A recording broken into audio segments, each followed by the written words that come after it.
President John F. Kennedy created the Commission on the Status of Women in 1961 and named Eleanor Roosevelt as its chair.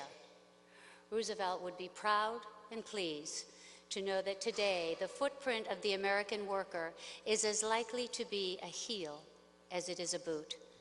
I think she would also be equally pleased with the effect that this has had on America. Unfortunately, not all companies or government agencies have kept up with this new change, slow to adapt. Not so in the case of our Special Recognition Award recipients this evening. Not only keeping pace with these emerging trends, but keeping ahead of them. Take a look.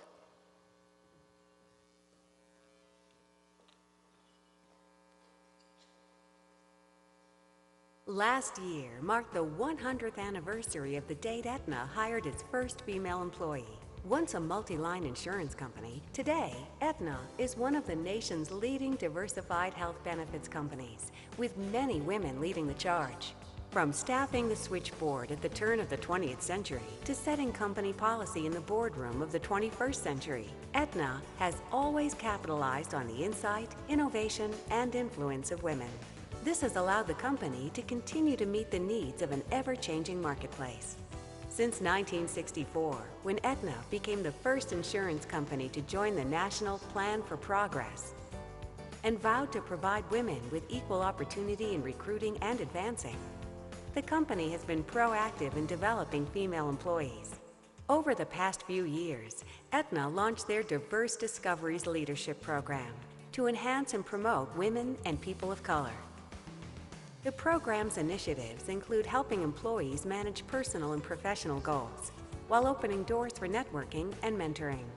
Succession planning is an integral part of Aetna's diversity program, and departments are required to build action plans for women to grow with the company. Today, nearly 76% of Aetna's approximately 32,500 employees are women, and women hold 62% of management or supervisory positions. 30% of Aetna's most senior leaders are women. Currently, women hold 5 of 9 Aetna profit and loss positions, reporting to the President. Aetna Inc. has been named to the NAFE, National Association for Female Executives, Top Companies for Executive Women annually since 2002. Ladies and gentlemen, Aetna's Senior Vice President of Human Resources, Elise Wright.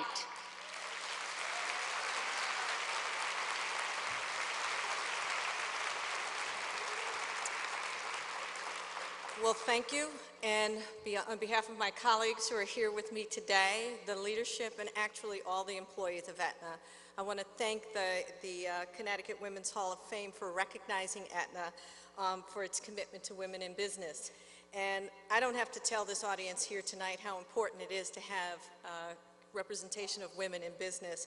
As I look around it, I'm actually flattered that we're part of such an august group. It really is quite impressive. And one of the things, as I was thinking about this, within our industry, it is so, in the healthcare industry, it's critically important to recognize that we have women in our organization to reflect the customers we serve, because it should be no surprise to the folks in this audience that most of the healthcare decisions are made by women in the households. So it's very, very important that we listen to what all of our women at Aetna say. As the film said, over 75% of our workforce is women, and over 1/3 of our managers are women in the organization. So they play a very critical role in the business decisions that we make. And we're going to continue to grow those numbers. So on behalf of all of my colleagues and the folks at Aetna, I want to thank you for recognizing us again. And it's a privilege to be here today to represent my company. Thank you very much.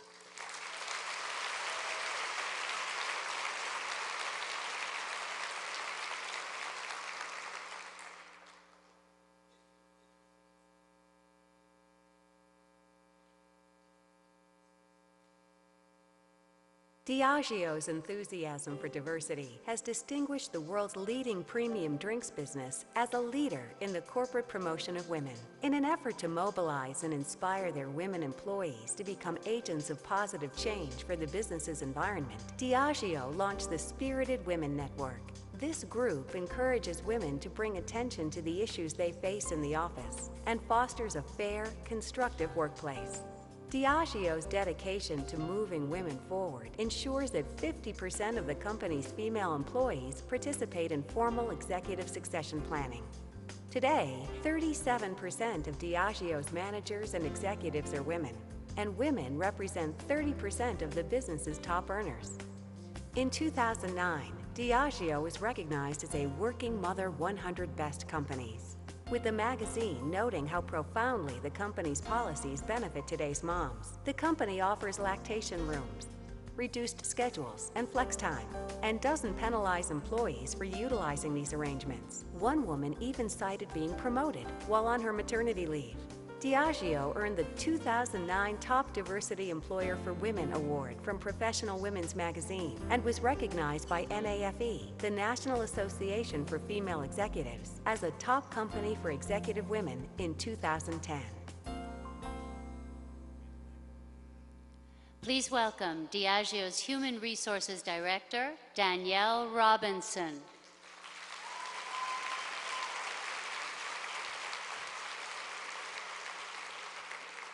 Good evening. Diageo would like to accept this award this evening in honor of the women and the past representatives and inductees to the Hall of Fame. I'd like to thank all of our executives at Diageo that are here with us tonight, especially our Spirited Women's Employee Resource Network, very powerful. And on behalf of all the women that you saw in the video that had the hope and the courage to lead the path for all of us here tonight, and for us to remember that hope is not just eternal optimism, but the courage and the path to lead us forward. The courage to be first, the courage to not to sit on the sidelines to wait for somebody else to be first, but to lead the path forward. Hope and courage is what led Diageo here tonight to develop a workforce and a culture that is innovative, authentic, and courageous. And to those three young ladies that were up here earlier tonight, I just say to you, be authentic to yourself, be courageous, and be you. Thank you.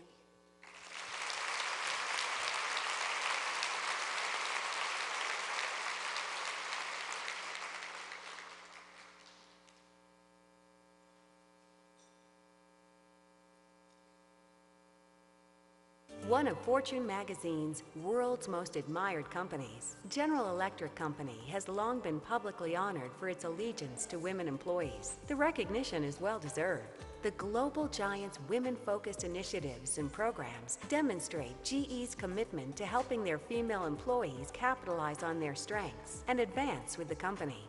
In 1997, GE formed its Women's Network, which seeks to enhance women's professional growth by providing information on coaching career paths, flexibility, and role models, develop new and existing commercial talent, foster the retention and promotion of women in technology and engineering, improve GE's ability to attract, develop, and retain diverse women.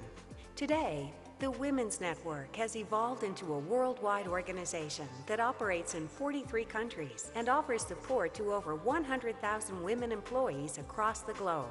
The company's newest initiative, My Connections, provides employees with the opportunity to build and grow networks while also connecting them to mentors. GE also provides career counseling to 75% of its female employees. From 2003 to 2010, GE has been named a Working Mother magazine's 100 Best Companies to Work For. Women Engineer magazine ranked the company number 3 on their top 50 employers list in 2010. Accepting on behalf of GE, Vice President and Chief Diversity Officer, Deborah Elam.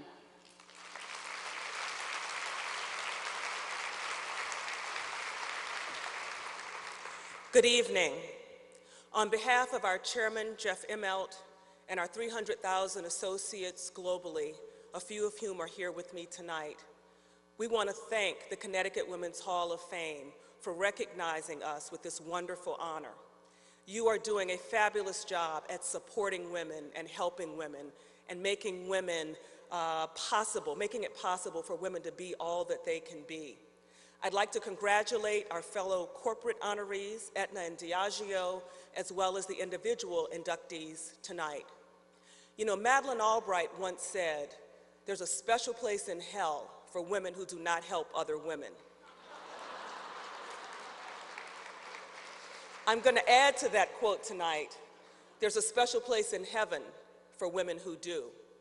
And Connecticut Women's Hall of Fame, you've taken us to heaven tonight. Thank you.